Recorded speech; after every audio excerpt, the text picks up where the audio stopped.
तो very good evening everyone. चलो जी, सी last lecture में अपन ने टाइप्स ऑफ कंपनीज देखा था कि on the basis of incorporation के बेसिस पे दो टाइप की कंपनी है। एक है जो तुम्हें स्टैच्यू इनकॉर्पोरेट करने बोलता है, एक है जो तुम्हें एक्ट स्टैच्यूटरी मतलब स्टैच्यू मतलब एक्ट, जो तुम्हें एक्ट बोलता है कि भाई एक्ट इनकॉर्पोरेट करके देता है। जैसे कल अपन ने एग्जांपल्स में पढ़ा था, याद रखना। आरबीआई एक्ट ने आरबीआई को इनकॉर्पोरेट किया है, एलआईसी एक्ट ने एलआईसी को इनकॉर्पोरेट किया, एलआईसी फॉर्म हुआ है उससे, ठीक है। तो ये था स्टैच्यूटरी कंपनी। फिर दूसरा कंपनी कौन सा होता है? रजिस्टर्ड कंपनी, जो आप खुद अपनी इच्छा से अपने आप को रजिस्टर्ड करवाते हो एंड आप कंपनी फॉर्म होते हो, ठीक है, on the basis of numbers के बेसिस पे। तो प्राइवेट कंपनी क्या होती है? जिसमें सिर्फ 2 और मैक्सिमम 200 मेंबर्स होते हैं। पब्लिक कंपनी क्या होती है? जिसमें minimum 7 and maximum unlimited members होते हैं। एंड 1 पर्सन कंपनी जिसमें एक या एक से ज़्यादा मेंबर्स होते हैं, ठीक है। And on the basis of liability, यहाँ पे क्या देखा अपन ने कि लाइबिलिटी ऑफ मेंबर्स, भाई पहला कंपनी लिमिटेड बाय शेयर्स, जितना अमाउंट अनपेड था ना, unpaid part of the face value of the shares, वही पार्ट यहाँ पे देंगे हम लोग। यहाँ पे कंपनी लिमिटेड बाय गारंटी, यहाँ पे जितना आपने गारंटी दिया था ना सामने वाले को, उतना ही पैसा देना है, ठीक है। मतलब जब कंपनी बंद हो जाएगी तो जितना तुमने गारंटी दिया है 5 लाख रुपए, तो उतना का उतना ही देना है, उससे ज़्यादा कुछ नहीं देना है। एंड अनलिमिटेड लाइबिलिटी क्या होती है? घर बार सब बेच के पैसा देना पड़ेगा, ठीक है। तो this were 3 companies on the basis of liability of members में 3 आ जाएंगे, company limited by shares, company limited by guarantee and unlimited liability company. Done everyone? यहाँ तक अपन ने कल के लेक्चर में बहुत अच्छी तरह से देख लिया था। And today we are starting with your remaining 2 types on the basis of control and other types, ठीक है जी। तो इसके लिए एक छोटा सा एग्जाम्पल है। लेट्स से ओके,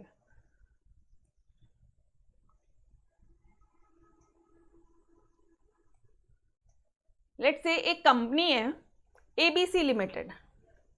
एबीसी लिमिटेड एक कंपनी है, ठीक है। एंड पीएसबी लिमिटेड दूसरी कंपनी है। तो मुझे एक बात बताना, अच्छा इसको भी छोड़ो, अभी कंपनी को मत लेके आओ। एबीसी लिमिटेड को क्या चाहिएगा? इस कंपनी उसने अभी कंपनी बनी है, न्यू कंपनी बनी है, तो ऑब्वियसली इसको पैसा चाहिए, अपना बिजनेस चलाने के लिए इसको पैसा चाहिए, पैसों की जरूरत है। तो ये क्या करती है पता है क्या? ये कंपनी शेयर इशू करती है, क्योंकि शेयर अगर इशू करेगी मार्केट में तभी तो पैसा आएगा। एक हाथ से शेयर लो, दूसरे हाथ से पैसा दो कंपनी को, कंपनी के पास में पैसा आ रहा है, एवरीबॉडी, ठीक है।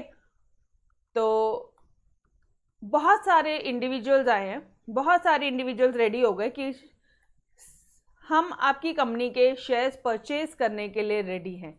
इनके पास क्या जाएगा? शेयर्स जाएगा, एंड इनके पास एबीसी कंपनी के पास में क्या जाएगा? पैसा चला जाएगा। अपना पर्पस सॉल्व हो गया। बट हुआ क्या आगे? ठीक है, अभी तक अपन यहीं तक पढ़ते थे। अब एक कंपनी आई है, एक कंपनी अप्रोच की है, एक कंपनी है जिसका नाम है पीएसबी लिमिटेड। पीएसबी लिमिटेड बोलती है कि मैं भी आपकी कंपनी में पैसा इन्वेस्ट करना चाहती हूं, लेकिन मैं भी आपकी कंपनी के शेयर परचेज करना चाहती हूं, लेकिन ऐसी ये इंडिविजुअल की तरह थोड़े छोटे छोटे शेयर्स नहीं, बल्कि 51% शेयर्स लेना चाहती हूं मैं। 51% शेयर्स आपकी कंपनी का मैं लेना चाहती हूँ। एंड ये ऑब्वियसली आपको इसके बदले में पैसा मिल जाएगा। मतलब लेट्स से कि अगर तुम्हारी कंपनी है एबीसी लिमिटेड, तो इस एबीसी लिमिटेड का जो शेयर कैपिटल है ना डियर, शेयर कैपिटल मान लो यहाँ पे ये होता है लाइबिलिटी साइड, ये होता है असेट साइड, बैलेंस शीट का, ठीक है। तो यहाँ पे जो शेयर कैपिटल है ये है लेट्स से 100 लाख रुपीज़ है। तो ये बोलता है, ये कंपनी बोलती है कि मैं 51 लाख शेयर्स आपकी कंपनी में इन्वेस्ट करना चाहती हूँ। 51 लाख शेयर्स, सोचो एक साथ इतना सारा पैसा एक ही बार में आ रहा है, मना भी तो कैसे करे?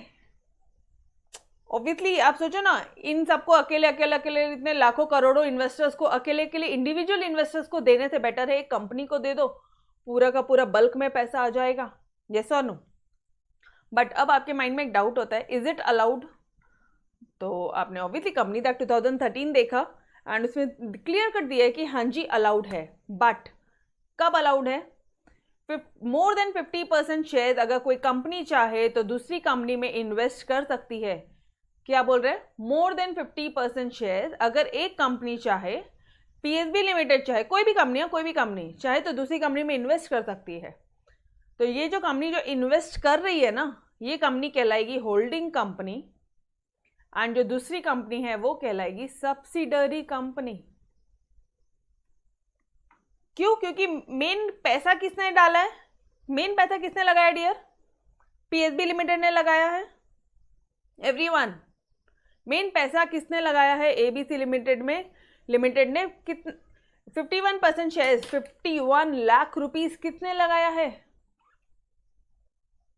कैन आई से पीएसबी लिमिटेड एबीसी लिमिटेड को होल्ड करता है? कैन आई से दिस पार्ट कि जो पीएसबी लिमिटेड है वो एबीसी लिमिटेड को होल्ड करता है? बोल सकते हम लोग ऐसा? पक्का?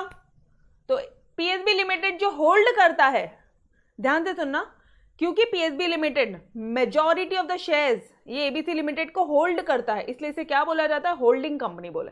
इसको होल्डिंग कंपनी बोला जाता है। और ये जो कंपनी है जिसने पैसा लिया है उसको क्या बोलेंगे? Subsidiary company. समझ में आया क्या everybody? Do you understand this concept? इसका मतलब क्या होता है कि एक कंपनी चाहे, चलो आ जाओ इसी को दूसरे एंगल से समझो।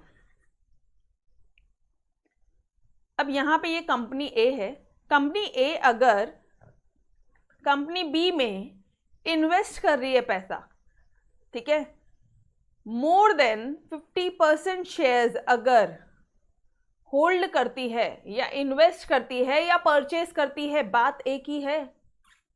एक मिनट वापस से, मोर देन 50% शेयर्स होल्ड करती है, मोर देन 50% शेयर्स इन्वेस्ट करती है, मोर देन 50% शेयर परचेस करती है, तो कंपनी ए क्या हो जाएगी?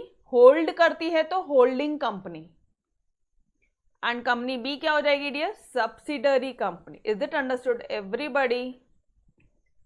Understood this part? यहां तक समझ में आया क्या? पहले कंसेप्ट समझो, बाद में अपन समझने का पार्ट कर लेंगे, ठीक है? बुक से, टेक्स्ट बुक से रीड आउट कर लेंगे नोट्स अपन, बट यहां तक समझा क्या अच्छी तरह से? ये संतोष समझ में आया?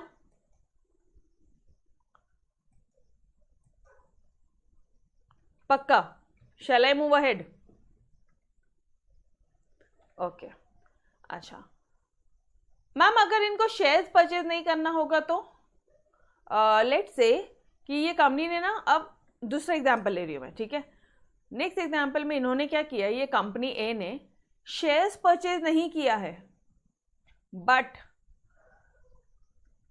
50% उसका कंट्रोल है, 50% कंट्रोल है या 50% वोटिंग राइट्स है, या बोल दो 50% मतलब मेजॉरिटी डिसीजंस आपकी कंपनी ए लेती है, मेजॉरिटी जो डिसीजंस है कंपनी बी के वो कंपनी ए लेती है, तो भी कंपनी ए क्या कहलाएगी? आपकी holding company, and company B क्या कहलाएगी डियर? आपकी सब्सिडरी कंपनी। समझ में आ रहा है? कंपनी ए, कंपनी बी।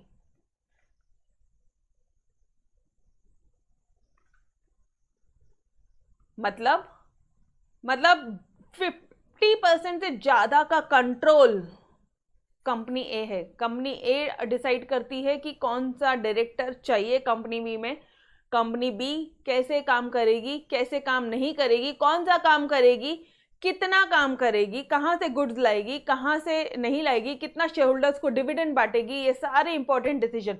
हो सकता है कि कोई नया प्रोजेक्ट टेक ओवर करना है तो भी, कोई नए प्रोजेक्ट में इन्वेस्टमेंट करना है, पैसा लगाना है तो भी, ये सारे डिसीजन कौन लेता है यहाँ पे बैठे बैठे? कंपनी ए लेता है कंपनी बी के बिहाफ में। 50% कंट्रोल किसका है? कंपनी ए का। 50% वोटिंग राइट्स किसकी है? वोटिंग राइट मतलब अगर इलेक्शन वगैरह होता है, ठीक है, यहाँ पे भी जो रिप्रेजेंटेटिव अपन इलेक्ट करते हैं, कुछ एक मेजॉरिटी ऑफ द वोट, पता है वोट्स, मान लो कोई एक ये डिसाइड हो रहा है, एक इंपॉर्टेंट क्वेश्चन आया कि भाई डिविडेंड कितना बांटना है, या डिविडेंड भी छोड़ दो, particular assets, particular land purchase करना है या नहीं करना है, ठीक है, this is the question raised. तो अभी ऑब्वियसली मीटिंग में ठीक है, जो इनकी मीटिंग होगी शेयर होल्डर्स मीटिंग, वहाँ पे हर कोई अपनी डिसीजन देगा, हर कोई अपने वोटिंग देगा। तो मेजॉरिटी अगर आपके सिर्फ ये एक अकेली कंपनी है जिसके पास में 50% शेयर है, तो कहना है सिर्फ 50% वोटिंग राइट तो इसी का ही हो गया। समझ रहे हो?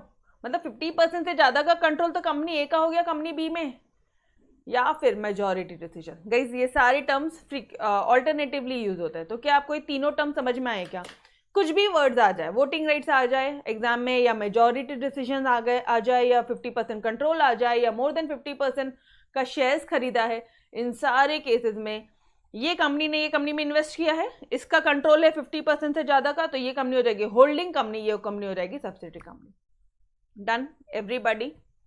कंपनी ए का कंपनी बी में कंट्रोल है, कंपनी ए का वोटिंग रेट ज़्यादा है, कंपनी ए मेजॉरिटी डिसीजन लेती कंपनी बी में, company A will be your holding company and company B will be your subsidiary company. Did you understood this concept? Holding subsidiary का concept clear हुआ क्या everyone? यो चलो आ जाओ फिर notes में।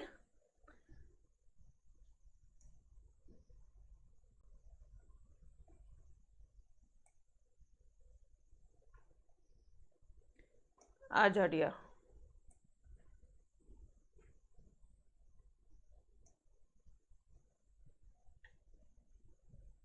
On the basis of control, अभी समझ में आ रहा है कंट्रोल क्यों बोला?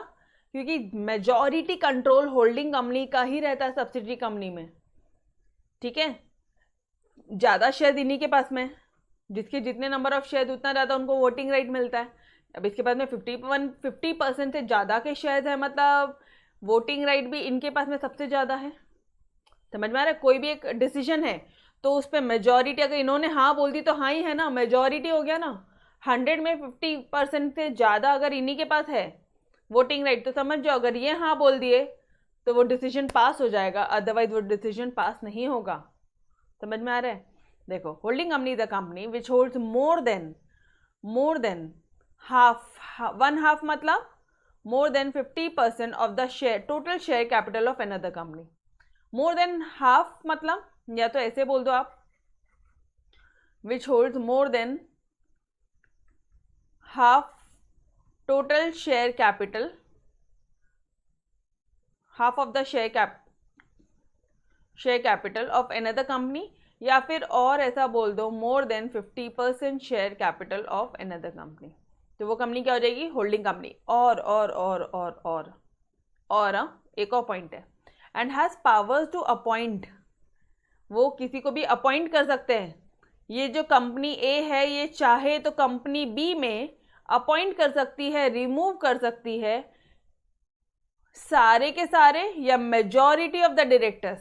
मतलब कंपनी ए चाहे तो कंपनी बी के कोई डायरेक्ट, कंपनी बी में कोई डायरेक्टर अपना कोई रिलेटिव हो सकता है, जो मान लो हरीश सर है, ठीक है, हरीश सर कंपनी ए में है, तो हरीश सर चाहे तो कंपनी बी में उनकी जो रिलेटिव है, उनकी जो वाइफ है, वो उनको यहाँ पे अपॉइंट कर सकते हैं। यहाँ पे कोई और बंदा उसको रिमूव कर सकते हैं कि आज से तुम डायरेक्टर नहीं हो। सबको रिमूव कर सकते हैं या किसी एक इंसान को रिमूव कर सकते हैं, ऑल और मेजॉरिटी। समझ में आ रहा है? बोलो जी, did you understood this concept कि कंपनी ए के पास में राइट है कि वो सारे डायरेक्टर्स को रिमूव कर दे, या किसी मेजॉरिटी ऑफ द डायरेक्टर्स को रिमूव कर दे, या सारे डायरेक्टर्स को अपॉइंट कर ले। कंपनी बी के सारे डायरेक्टर को कंपनी अपॉइंट करता है, होल्डिंग कंपनी है, वो होल्ड कर रही है, कंट्रोल है उसका। कंसेप्ट समझा? इसीलिए बोल रहे हैं वो on the basis of control, इसीलिए बोला उसे होल्डिंग कंपनी। नाम से ही आपको आंसर समझ में आ जाएगा, नाम में ही आंसर छुपा है। ठीक है, तो कोशिश करो इसी हिसाब से पढ़ने के लिए। डन? बिकॉज कैसा है ना, ये सारे कंसेप्ट आपके लिए एकदम न्यू है, आपने कभी नहीं पढ़ा है, बट अगर थोड़ा सा को रिलेट करते हुए याद करोगे ना तो ये लाइफ टाइम याद रहेगा। भाई कंपनी ए का होल्ड है इसमें, कंपनी बी में, okay.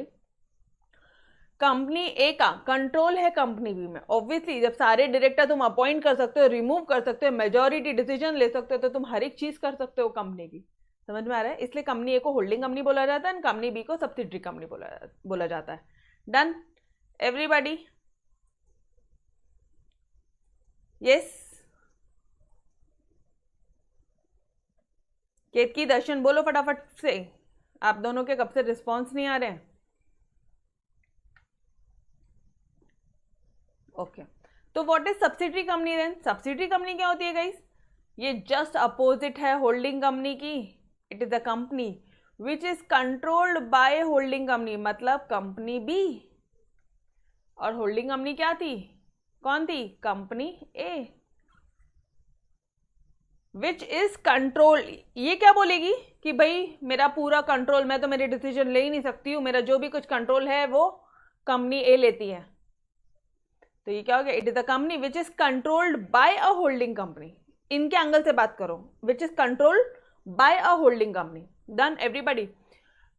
Holding company has the control over subsidiary company on account of the following reasons. Okay.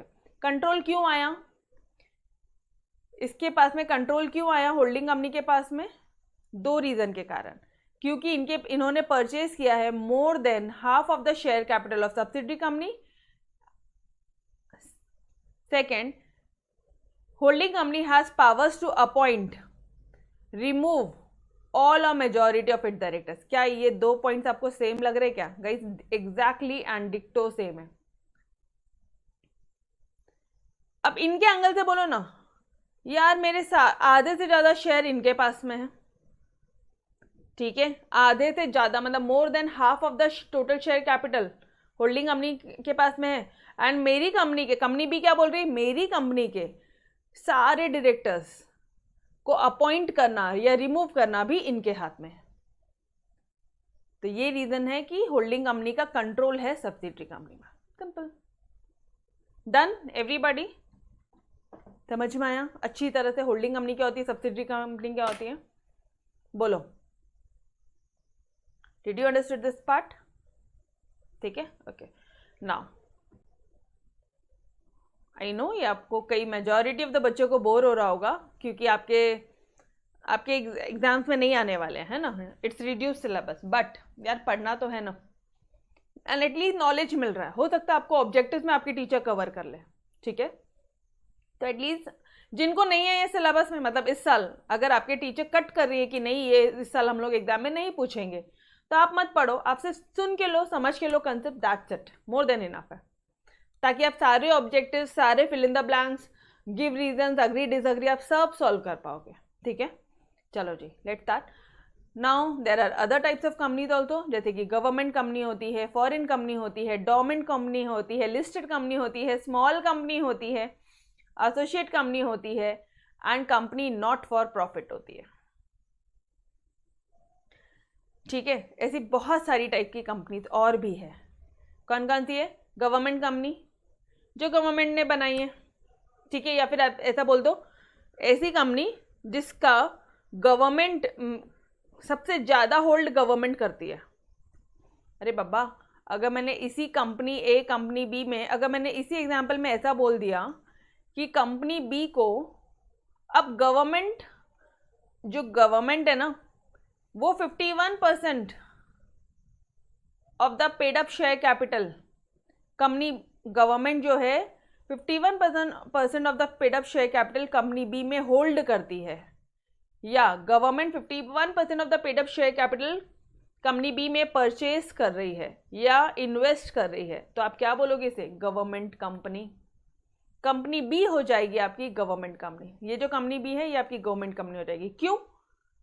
क्योंकि गवर्नमेंट ने होल्ड किया है. मैम गवर्नमेंट मतलब क्या? या तो सेंट्रल गवर्नमेंट, या तो स्टेट गवर्नमेंट, या आधा partly by central government and partly by state government, दोनों मिलके साथ साथ में. या तो अकेले पूरा सेंट्रल गवर्नमेंट ने होल्ड किया, सेंट्रल गवर्नमेंट 51% कंपनी बी के शेयर खरीद रहा है.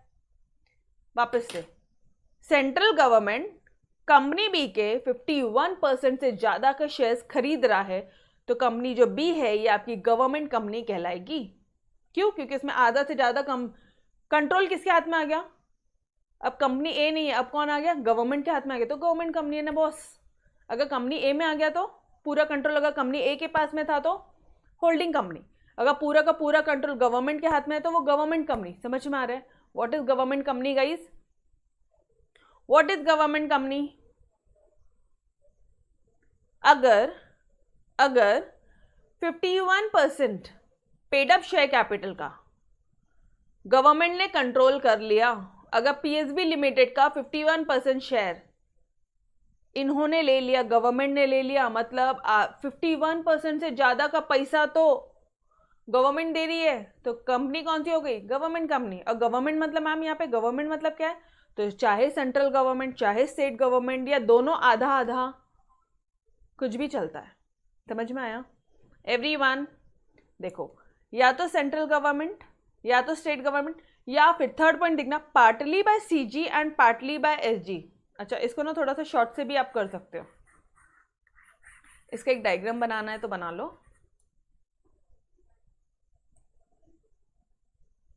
गवर्नमेंट कंपनी क्या होती है? It's a company in which more than 51% of the paid up share capital, total share capital नहीं है यहाँ पे, paid up share capital है, is controlled by, या तो बोल दो आप central government, is purchase by central government CG, और स्टेट गवर्नमेंट एसजी, और पार्टली बाय सीजी और पार्टली बाय सीजी बोल दो, CG and partly bye SG. अगर गवर्नमेंट ने भी कंट्रोल किया 51, मतलब गवर्नमेंट ने मान लो 51% से ज़्यादा का शेयर कैपिटल ले लिया कंपनी, ये वाली कंपनी का, तो ये कंपनी क्या हो जाएगी डियर? गवर्नमेंट कंपनी हो जाएगी। ये कंपनी कौन सी कंपनी हो जाएगी? गवर्नमेंट कंपनी हो जाएगी। समझ में? एकदम नॉर्मल लैंग्वेज, कोई बहुत ज़्यादा टेक्निकल वे से आपको पढ़ा ही नहीं रही हूँ मैं, एकदम सिंपल लैंग्वेज में पढ़ा रही हूँ। समझ में आया? बोलो। या ऐसे बोल दो, अकेला सेंट्रल गवर्नमेंट ने 51% का शेयर ले लिया, गवर्नमेंट कंपनी, सिर्फ अकेले महाराष्ट्र गवर्नमेंट ने, स्टेट गवर्नमेंट मतलब क्या? महाराष्ट्र गवर्नमेंट, पर्टिकुलर कोई स्टेट की गवर्नमेंट ने, ठीक है, महाराष्ट्र गवर्नमेंट ने अगर कोई कंपनी में इन्वेस्ट कर दिया तो वो भी गवर्नमेंट कंपनी कहलाएगी। और सेंट्रल गवर्नमेंट और स्टेट गवर्नमेंट दोनों ने मिलकर अगर 51% से ज्यादा का पेड अप शेयर कैपिटल खरीद लिया तो वो भी गवर्नमेंट कंपनी कहलाएगी। बोलो जी, डन? ये चार्ट एक बार ड्रॉ कर लो, एक बार ये चार्ट ड्रॉ कर लो। डन? ओके गाइस, चलो जी आ जाओ। अच्छा, और क्या बोल रहा है पता है क्या? और एक और पॉइंट है, ये देखो, ये 3 पॉइंट तो बहुत सिंपल थे, ये तो सब गवर्नमेंट वाले थे, गवर्नमेंट। और एक और पॉइंट है, subsidiary company of a government company, मतलब जो गवर्नमेंट कंपनी है उसकी सब्सिडरी। अब मुझे एक बात बताना, सब्सिडरी क्या होती है?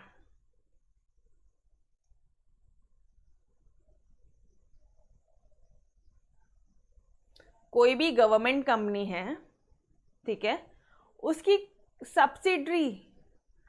Subsidiary of a government company ने अगर इस कंपनी के शेयर 51% से ज़्यादा के शेयर इसमें होल्ड कर लिए, इसके ये कंपनी का 51% से के ज़्यादा के शेयर अगर सब्सिडरी कंपनी ने खरीद लिए,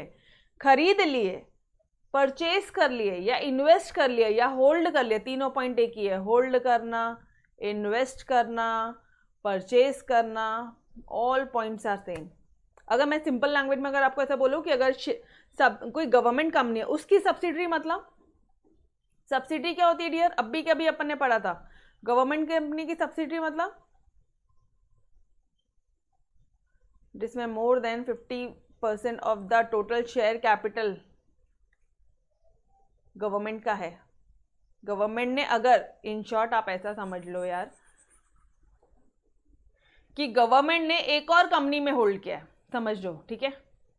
एक मिनट, इसी डायग्राम को यहाँ पे नीचे कंटिन्यू करते हैं। लेट्स से यहाँ पे कंपनी ए है,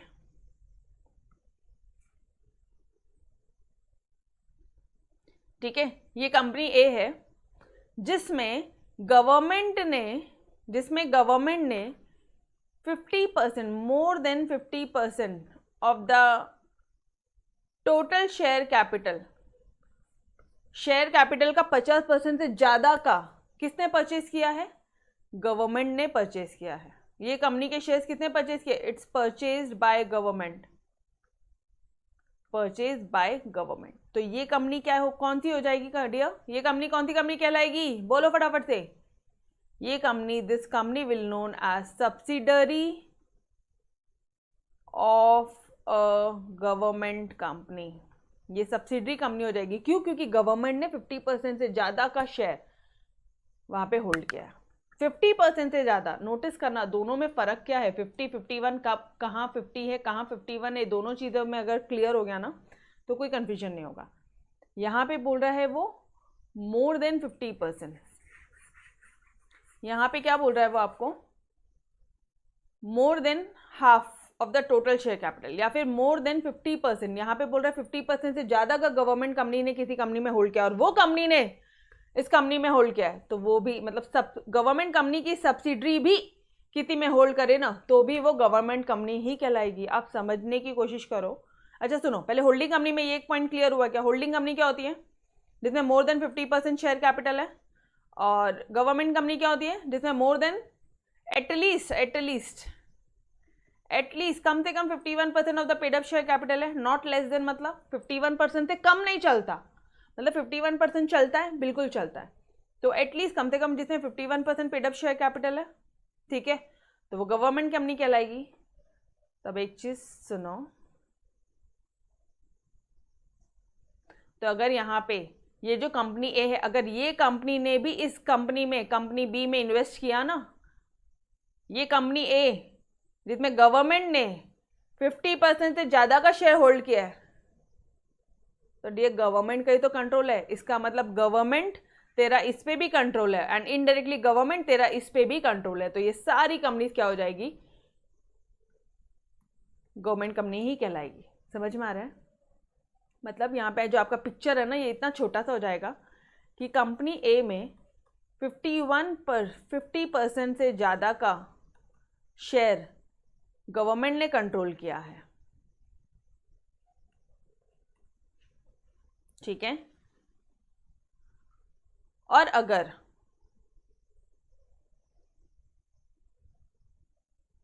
ये कंपनी ने, ठीक है, ये कंपनी ने भी किसी कंपनी बी में इन्वेस्ट किया है, let's say more than 51% of the paid up share capital, तो ये भी क्या कहलाएगी?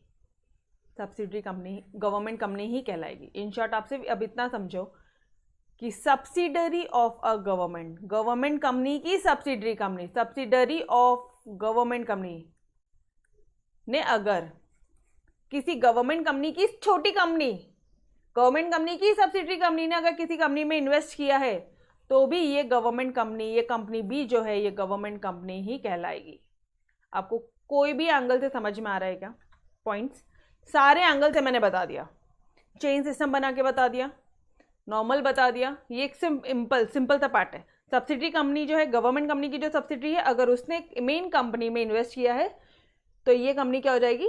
गवर्नमेंट कंपनी हो जाएगी। बस इतना सा पार्ट है। अगर सब्सिडरी, लेकिन आपको पता होना चाहिए सब्सिडरी कंपनी क्या होती है, जिसपे मोर than 50% of the total share capital government ने इन्वेस्ट किया है, तो वो सब्सिडरी कंपनी है। Done everyone? बोलो जी। मतलब गवर्नमेंट कंपनी क्या, कौन सी होती है गवर्नमेंट कंपनी गाइस? अगर आपको अब मैं शॉर्ट में ऐसे पूछूं, जरूरी है कंफ्यूज होना, कंफ्यूज नहीं हुए तो क्लियर कैसे होगे? कंसेप्ट याद ही नहीं रहेंगे एग्जाम में। कौन कौन सी कंपनी होती है गवर्नमेंट कंपनी? जिसमें सेंट्रल गवर्नमेंट ने 51% of the paid up share capital का खरीद लिया है, जिसमें या तो स्टेट गवर्नमेंट ने खरीद लिया है, या तो आधा by central government and partly by state government ने खरीद लिया है, या फिर कोई गवर्नमेंट कंपनी की सब्सिडरी कंपनी है, कोई गवर्नमेंट कंपनी की सब्सिडरी कंपनी है, उसने खरीद लिया है, तो भी वो गवर्नमेंट कंपनी ही कहलाएगी, ठीक है। और ये सबने इन्वेस्टमेंट किसने किया? कंपनी बी में किया है। तो सेंट्रल गवर्नमेंट ने कंपनी बी के खरीदा है, स्टेट गवर्नमेंट ने कंपनी बी का खरीदा है 51% paid up share capital, central government और स्टेट गवर्नमेंट ने दोनों 25% मिल के खरीदा है, या फिर गवर्नमेंट कंपनी की सब्सिडरी कंपनी ने खरीदा कंपनी बी के शेयर। तो ये सारी कंपनी, ये फिर भी कुछ भी कोई भी ट्रांजैक्शन होने दो, इन चारों में से कोई भी ट्रांजैक्शन होगा तो भी company B will known as your government company. बोलो जी, now done, understood every one of you अच्छी तरह से, पक्का? बीच में ऐसा हुआ होगा कि कंफ्यूज हो गए होंगे, बट अभी तो क्लियर हुआ है। क्या समझाना चाह रही हूँ मैं आपको कि अगर कंपनी बी में सिर्फ सेंट्रल गवर्नमेंट ने खरीदा है, गवर्नमेंट कंपनी है रे भाई तू, सिर्फ और सिर्फ महाराष्ट्र गवर्नमेंट ने खरीदा है तो भी गवर्नमेंट कंपनी है, सेंट्रल गवर्नमेंट स्टेट गवर्नमेंट दोनों ने मिलकर खरीदा है तो भी गवर्नमेंट कंपनी है, या फिर कोई गवर्नमेंट कंपनी की सब्सिडरी कंपनी ने खरीदा है तो भी गवर्नमेंट कंपनी ही कहलाएगी कंपनी बी। यप एवरीवन, ठीक है? तो अगर अब यहाँ पे दो इंपॉर्टेंट चीजें थी जहां पे आप कंफ्यूज हो गए एग्जाम में, और यहां से एक क्वेश्चन बनना ही बनना है, ऑब्जेक्टिव्स में एक क्वेश्चन यहां से आना ही आना है, ठीक है? At least 51% of the paid up share capital should be held by government, तब वो कंपनी क्या हो जाती है? गवर्नमेंट कंपनी हो जाती है। और होल्डिंग कंपनी क्या होती है? होल्डिंग सब्सिडरी क्या होती है? होल्डिंग कंपनी क्या होती है? जिसमें more than 50% total share capital, और यहां पे कम से कम एट लीस्ट मतलब greater than equal to 51% of the paid up share capital. वहां पे टोटल शेयर कैपिटल था तो यहाँ पे पेड अप शेयर कैपिटल है, वहां पे मोर देन 50% था तो यहाँ पे मोर देन इक्वल टू है। ये समझ में आया क्या? कम से कम, देखो बोलने का इच्छा क्या कर रहे हैं वो लोग, कम से कम 51% होना चाहिए, कम से कम 51% होना चाहिए। क्या ज्यादा चलेगा? बिल्कुल चलेगा। कम से कम इक्वल टू तो होना चाहिए, नॉट लेस देन। 51% से कम नहीं, मतलब कम से कम इतना चाहिए। तो कहना है इसे इक्वल टू, गाइस बोलो मुझे, आप लोग मैथमेटिक्स के स्टूडेंट्स हो सारे, कम से कम इतना चाहिए, कहना है इसे इक्वल टू, एटलीस्ट बोला है, ये वर्ड को समझने की कोशिश करना, नॉट लेस देन, इससे कम नहीं चलता, मतलब कम से कम इतना चाहिए ही चाहिए, मतलब इक्वल टू 51% होना चाहिए। यस और नो? यहां तक समझा एवरी वन ऑफ यू? क्या इससे ज्यादा का चलेगा? बिल्कुल चलेगा, दौड़ेगा। तो कहना है इसे ग्रेटर देन इक्वल टू। अभी समझ में आ रहा है? यहाँ पे मैंने ग्रेटर देन इक्वल टू क्यों लिखा, वहां पे सिर्फ ग्रेटर देन क्यों लिखा, वहां पे सिर्फ मोर देन बोला है, सिर्फ मोर देन बोला था, देख लो, एटलीस्ट नहीं बोला। समझ में आ रहा है? यहाँ पे 50% से ज्यादा चाहिए और यहाँ पे कम से कम 51% चाहिए। समझ में आया एवरीवन? कंपैरिजन भी बता दिया गाइस। चलो आ जाओ, बस अब थ्योरी पार्ट है। Government company registered incorporated, government company, company है तो कंपनीज एक्ट 2013 में रजिस्टर्ड होगी, चाहे वो गवर्नमेंट कंपनी हो कोई भी कंपनी हो, फर्क नहीं पड़ता।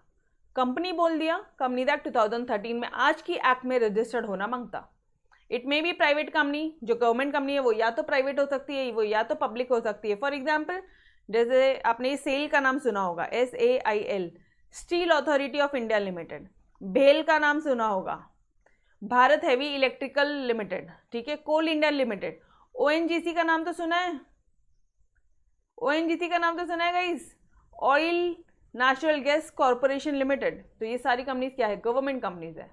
मतलब इसमें ये ऐसी कंपनीज है जिसका मेजॉरिटी कंट्रोल गवर्नमेंट के हाथ में है, मेजॉरिटी शेयर्स गवर्नमेंट के हाथ में है। मैम मेजॉरिटी मतलब more than, greater than equal to 51% of the paid up share capital government के हाथ में है। Understood everyone?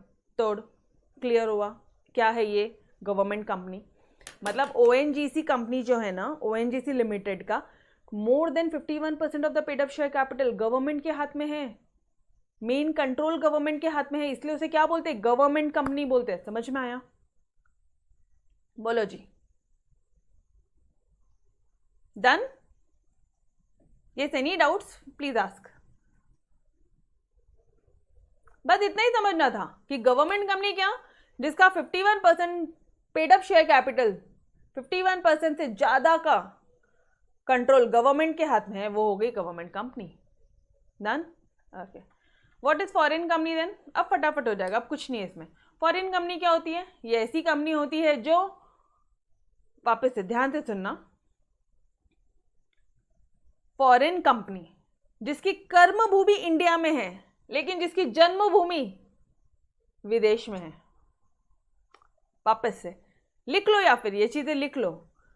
जो काम तो करती है इंडिया में, प्लेस ऑफ बिजनेस तो है इंडिया में, लेकिन जिसका जन्म हुआ है बाहर, इंडिया के बाहर हुआ है, जिसकी कर्मभूमि इंडिया है, जिसकी जन्मभूमि आउटसाइड इंडिया है, this company is known as a foreign company. Understood everyone? Foreign company means the company जन्म मतलब इनकॉर्पोरेट हुई है आउटसाइड इंडिया, लेकिन प्लेस ऑफ बिजनेस है इंडिया। डन? पक्का? सिंपल? बोलो yes. Okay ma'am, example? Amazon, Nestle, Bata, Whirlpool, Unilever, ठीक है, हिंदुस्तान यूनिलीवर, सबकी सब सारी की सारी फॉरेन कंपनीज है गाइस। हिंदुस्तान यूनिलीवर के तो क्या बोलूँ मैं, मतलब हर एक चीज़, अपना साबुन, तेल वगैरह, ईच एंड एवरीथिंग, सोप से लेके, ठीक है, हर एक चीज़ उन्होंने कैप्चर कर रखा मार्केट। तो वो सारी कंपनीज फॉरेन कंपनी, अपना पूरा पैसा भारत फॉरेन में जाता है, ठीक है। चलो आ जाओ apart. Now third point is your dormant company. देखो अपन एक एक पॉइंट को लेके ना खूब खींच सकते हैं, बट सिर्फ 2 लाइन पढ़ना तो सिर्फ 2 लाइन पढ़ते हैं, उससे ज़्यादा नहीं, ठीक है। डोमेंट कंपनी क्या होती है गाइस? डोमेंट कंपनी ये ऐसी कंपनी है जिन्होंने पिछले 2 सालों में कोई भी ट्रांजैक्शन नहीं किया, एक कोई असेट भी नहीं खरीदा, कुछ परचेज भी नहीं किया, कुछ सेल नहीं किया, लास्ट 2 ईयर्स में कोई ट्रांजैक्शन नहीं है, कोई accounting has not made any significant accounting transaction, कोई अकाउंटिंग ट्रांजैक्शन नहीं है, ऐसी पड़ी है। और तो और अच्छा, मैंने आपको ये बताया था कि कंपनी है, कंपनी बनी है, ठीक है, कंपनी को कुछ कंप्लायंसेस करने होते हैं, ये मैंने आपको ऑलरेडी बताया था कि कंपनी को रिटर्न फाइल करना होता है। बताती मैंने कहाँ पे बताया, ये अच्छा खासा अपन ने, yes, company has to file a copy of profit and loss, balance sheet, other financial statement with ROC, ये बताया था। प्रॉपर बुक्स ऑफ अकाउंट्स इनको मेंटेन करना पड़ता है, ऑडिट करवाना पड़ता है, अगर नहीं किया तो क्या हो जाएगा, पेनल्टी होगी, ये बताया था मैंने आप लोगों को। तो वही चीज यहां पर है। अभी कंपनी ने, डोमेंट कंपनी क्या हो गई, ये ऐसी कंपनी जिसने फाइनेंशियल स्टेटमेंट फाइल ही नहीं किए, या एनुअल रिटर्न पिछले 2 सालों के फाइल नहीं किए, मतलब डोमेंट कंपनी क्या है, फटाफट से फर्स्ट पॉइंट, जिसने पिछले 2 सालों में कोई भी अकाउंटिंग ट्रांजैक्शन नहीं किया, जिसने पिछले 2 सालों में ना तो रिटर्न फाइल किया, ना तो फाइनेंशियल स्टेटमेंट फाइल किया, कुछ नहीं, कुछ भी फाइल नहीं किया। समझ में आ रहा है? तो then after making the application under section 445, 455 में जब आप एप्लीकेशन दोगे तो it may be called as dormant company. Application जब आप दे दोगे तो आपकी जो कंपनी है वो डोमेंट कंपनी हो जाएगी, मतलब डोमेंट ऐसी मरी हुई कंपनी, इतना समझो बस। जिसने 2 साल में कोई भी ट्रांजैक्शन नहीं किया, 2 साल के फाइनेंशियल स्टेटमेंट फाइल नहीं किए, 2 साल के रिटर्न भी फाइल नहीं किए, तो ये कौन सी कंपनी हो गई गाइस? डोरमेंट कंपनी हो गई। नहीं डियर, बाटा इंडियन नहीं है, Bata is also foreign company. Hindustan Unilever नाम के आगे लगा है Hindustan, but it's your foreign company, ठीक है। चलो अंडरस्टूड दिस वन। चलो now let's move to your listed company. क्या होती है ये मैंने आपको बताया था। ये लिस्टेड कंपनी मतलब रिकॉग्नाइज स्टॉक एक्सचेंज में अगर उनके शेयर लिस्टेड है, लिस्ट करे हुए हैं, उनकी लिस्टिंग में इनका नाम है, लेट्स से कि रिकॉग्नाइज स्टॉक एक्सचेंज में पीएसबी लिमिटेड का नाम है, तो ये हो गई तुम्हारी लिस्टेड कंपनी। लिस्ट है, लिस्ट में नाम है, लिस्टेड कंपनी, दैट्स इट, इतना ही ध्यान रखो। It means a company which has any of it securities जिनके शेयर लिस्टेड है ऑन रिकॉग्नाइज स्टॉक एक्सचेंज। इन ये पीएसबी लिमिटेड के जो शेयर्स होने चाहिए ना, वो यहाँ पे लिस्टेड होने चाहिए। ये रिकॉग्नाइज स्टॉक एक्सचेंज है। रिकॉग्नाइज स्टॉक एक्सचेंज 2 टाइप के होते हैं, एक है बीएससी बॉम्बे स्टॉक एक्सचेंज, एक है नेशनल स्टॉक एक्सचेंज। बीएससी या एनएससी दोनों में से किसी में भी अगर आप लिस्टेड हो, तुम्हारी कंपनी के नाम शेयर्स वहां पे लिस्टेड है, तो you are listed company. Unlisted company तुम्हारी कंपनी के नाम स्टॉक एक्सचेंज में लिस्टेड नहीं है, यू आर अनलिस्टेड कंपनी। बोलो यार फटाफट से, what is listed company? Listed company क्या होती है गाइस? तुम्हारी कंपनी के नाम स्टॉक एक्सचेंज में, तुम्हारी कंपनी के शेयर स्टॉक एक्सचेंज में लिस्टेड है तो ये लिस्टेड कंपनी, लिस्ट नहीं है तो वो अनलिस्टेड कंपनी। Done everyone? बोलो जी, क्लियर? यस? सिर्फ ऑब्जेक्टिव में पूछेंगे वो लोग। यहाँ ये जो क्वेश्चन है ना, मेजॉरिटी यहाँ पे ऑब्जेक्टिव फ्रेम होता है। ओके, लिस्टेड कंपनी को क्या फॉलो करना पड़ता है? कंपनीज एक्ट 2013, तो ऑब्वियसली क्योंकि कंपनी है तो कंपनीज एक्ट 2013 तो लगेगा ही। लेकिन तुम स्टॉक एक्सचेंज में लिस्ट हो गए हो तो तुम्हें सेबी की गाइडलाइंस भी फॉलो करनी पड़ेगी। LODR याद करो, पहला lecture, LODR, ICDR regulation, SEBI के इतने सारे रेगुलेशन होते हैं ना सेबी के, वो सारे रेगुलेशन फॉलो करने पड़ेंगे। मतलब सेबी के LODR रेगुलेशंस होंगे वो फॉलो करना पड़ेगा, सेबी का ICDR रेगुलेशन फॉलो करना पड़ेगा, सेबी का insider trading regulation, in short बोल दो सेबी के सारे रेगुलेशन फॉलो करने हैं, सेबी की सारी गाइडलाइंस फॉलो करनी है। समझ में आया? अच्छा बस इतना ही करो, ये वाला पॉइंट हटा दो, अननेसेसरी कंफ्यूज हो जाओगे। स्मॉल कंपनी क्या होती है guys? What is small company? एक छोटी कंपनी। छोटी कंपनी के बारे में मुझे बताओ, तुम्हें क्या लगता है छोटी कंपनी क्या होगी?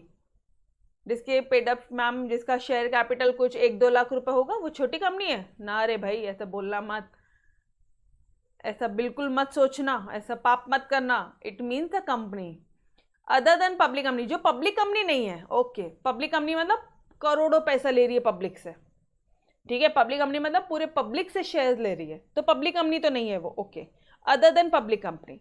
लेकिन ये ऐसी कंपनी है जिसका paid up share capital does not exceed नहीं होता है 50 लाख रुपए से, और सच हायर अमाउंट एज में भी प्रिस्क्राइब, या फिर कोई और हायर अमाउंट है जो कंपनीज एक्ट में प्रिस्क्राइब होगी तो वो वाली अमाउंट।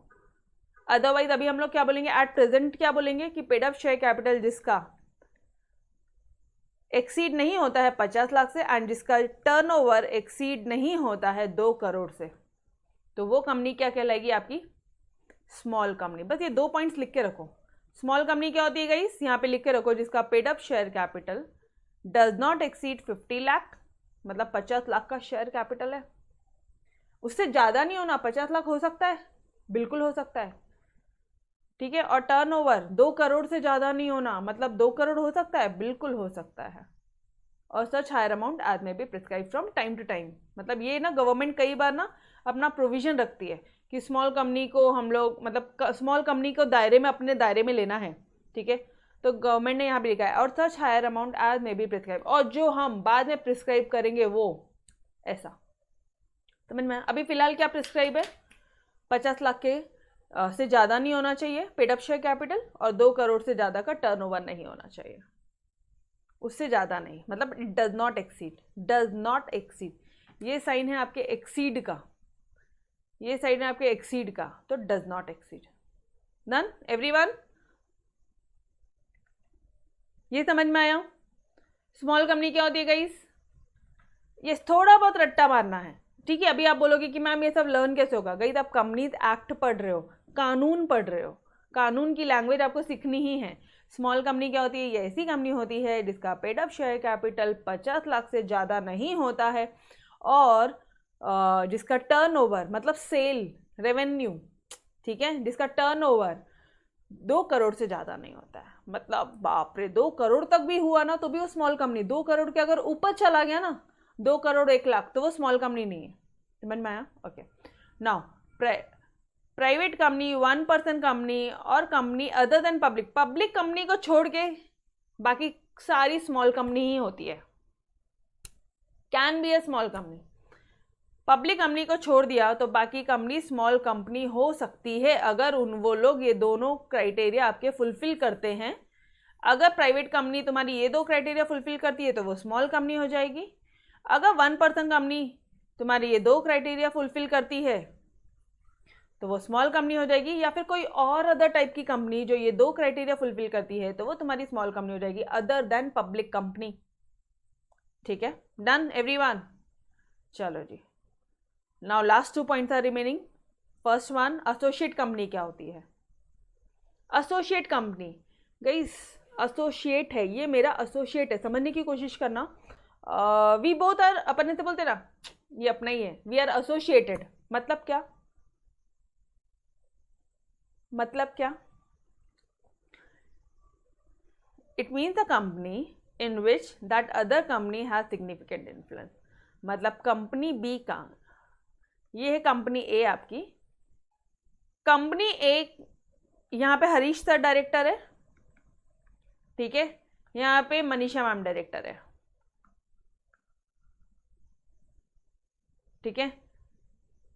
नाउ कंपनी ए का कंपनी बी में सिग्निफिकेंट इन्फ्लुएंस है। सिग्निफिकेंट इन्फ्लुएंस मतलब आप ऐसा बोल दो कि कम से कम 20%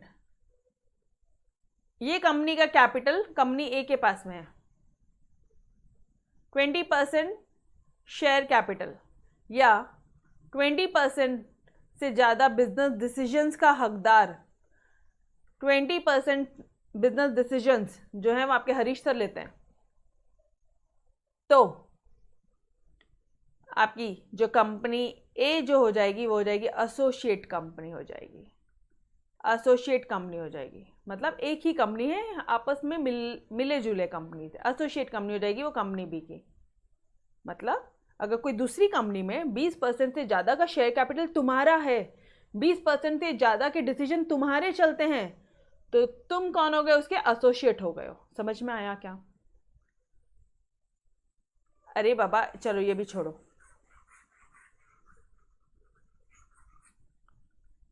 ये आपकी डैडी की कंपनी है, ठीक है, एक तरफ आपके डैडी की कंपनी है, कोई भी नाम ले लो कंपनी का, कंपनी ये ले लो जो भी लेना है, और एक तरफ आपके भाई की कंपनी है।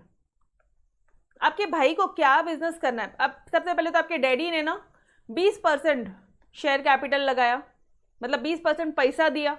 गई शेयर दिया मतलब शेयर खरीदा, मतलब पैसा दिया ना, शेयर खरीदा मतलब पैसा दिया 20%। कहना है 20% पैसा आपकी डैडी ने लगाया भाई की कंपनी में,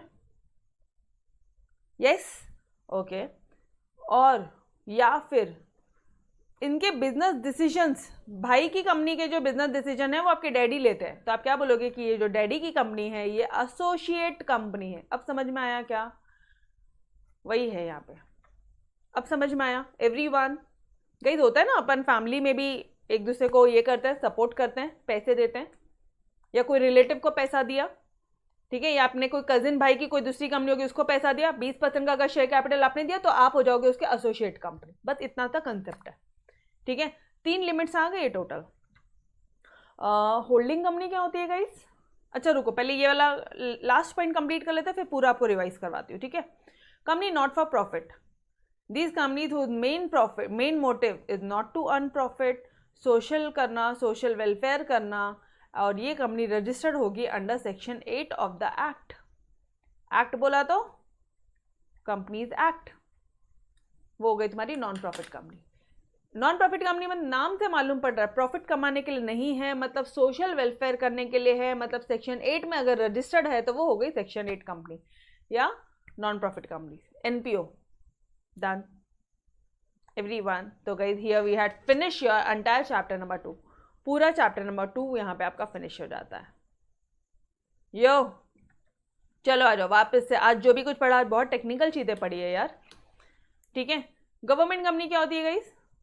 जिसमें कम से कम 50% of the total share capital, total share sorry holding company ना, होल्डिंग कंपनी में थे अपन। हाँ, होल्डिंग कंपनी क्या होती है? होल्डिंग कंपनी क्या होती है? जिसने मोर than 50% of the total share capital subsidy एक दूसरी कंपनी में इन्वेस्ट किया है, तो ये कंपनी कौन कहलाएगी? Subsidiary company. डन। और इसके पास में सारे पावर है, ये कंपनी बी के में सारे डायरेक्टर को अपॉइंट कर सकती है या सारे डायरेक्टर को रिमूव कर सकती है, जो करना है वो कर सकती है। तो मतलब ये कंपनी कौन हो गई? होल्डिंग, एंड ये कंपनी क्या हो गई? सब्सिडरी, ठीक है। गवर्नमेंट कंपनी क्या होती है? जिसमें कम से कम से कम 51% of the paid up share capital, या तो सेंट्रल गवर्नमेंट या तो स्टेट गवर्नमेंट या तो सेंट्रल एंड स्टेट गवर्नमेंट दोनों साथ में मिलेंगे, साथ में मिलके पैसा लगा रहे हैं, या फिर गवर्नमेंट कंपनी की कोई subsidiary of a government company ने इन्वेस्ट किया है 51% of the share capital in this company, तो this company will known as your government company. Understand everyone? बस इससे ज़्यादा इंपॉर्टेंट नहीं है कुछ, ठीक है? ओके। अच्छा, कई बार ना तुमको ना वो लोग ऑब्जेक्टिव में घुमा फिरा के पूछेंगे कि can government company be private और पब्लिक? यस ऑब्वियसली, ठीक है। फॉरेन कंपनी क्या होती है? जिसकी कर्मभूमि क्या है, काम कहाँ करेगी? इंडिया में। जन्म कहाँ हुई है? फॉरेन में, तो वो हो गई फॉरेन कंपनी। जैसे भेल, वर्लपूल, बाटा, जिनके नाम पे तुमको बहुत भरोसा था, ये सारी की सारी कंपनी विदेशी कंपनी है, ठीक है। डोमेन कंपनी क्या होती है? जिसने लास्ट 2 ईयर्स में, पिछले 2 सालों में कोई भी अकाउंटिंग ट्रांजैक्शन नहीं किया है, लास्ट 2 ईयर्स में ना फिनेंशियल स्टेटमेंट फाइल किया है, ना ही रिटर्न फाइल किया है, तो वो यहाँ पे इस सेक्शन के अंदर एप्लीकेशन दे देगी और वो अपने आप को डोमेन कंपनी कहला सकती है। लिस्टेड कंपनी जिसने अपने शेयर्स को सिक्योरिटीज, अच्छा एक पॉइंट यहाँ पे आपको बताना भूल गई, एनी ऑफ इट सिक्योरिटीज मतलब गाइस, मतलब एनी ऑफ इट सिक्योरिटीज मतलब यहाँ पे ऐसा भी लिख सकते थे ना, शेयर्स, जिसके शेयर लिस्टेड है, ऐसा भी लिख सकते थे। सिक्योरिटीज मतलब, बोलो शेयर्स और सिक्योरिटीज में डिफरेंस क्या है? ये संतोष, शेयर्स और सिक्योरिटीज में डिफरेंस क्या है? बोलो, एनी वन ऑफ यू। अब गूगल मत करना, बहुत मारना मैं तुम्हें पकड़ पकड़ के, गूगल मत करना, खुद के दिमाग से बोलो। बहुत सिंपल है, लिख लो एक बार, ये भी चीज़ें लिख लो, आपके कंसेप्ट्स और क्लियर हो जाएंगे। शेयर्स मतलब शेयर कैपिटल, सिक्योरिटीज में सब आ गए। सिक्योरिटीज में तुम्हारा शेयर्स भी आ गया, तुम्हारा डिबेंचर्स भी आ गया, तुम्हारे बॉन्ड्स भी आ गए, सब आ गए इसमें। तो अगर डिबेंचर्स भी लिस्टेड है स्टॉक एक्सचेंज में, या शेयर लिस्टेड है, या बॉन्ड्स, कुछ भी चीज़ लिस्टेड है, तो तुम्हारी कंपनी कौन सी कहलाएगी? Listed company. समझ में आया एवरीवन? अच्छा, स्मॉल कंपनी क्या होती है? सिर्फ 2 पॉइंट याद रखना है, जिसका paid up share capital should not be greater than 50 lakh and जिसका turnover should not be greater than 2 crore.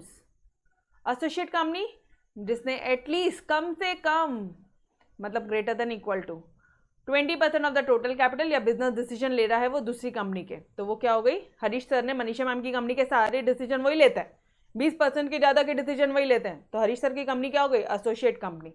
Not for profit, profit कमाने का एम नहीं है, सोशल वेलफेयर करने का एम है, रजिस्टर्ड होनी चाहिए under section 8 of the act. ये ना यहाँ पे आपको ऑब्जेक्टिव क्वेश्चन पूछते ही है, ठीक है? तो ये चीज़ें ध्यान रखना। That's it guys. तो here we had finish your entire chapter number 2, पूरा रिवाइज भी कर लिया, ठीक है? तो इसके आगे के चैप्टर्स अपन नेक्स्ट लेक्चर से कंटिन्यू करेंगे। तो तब तक के लिए अलविदा। Yes, bye bye everyone, take care, bye bye, खुदा हाफिज़।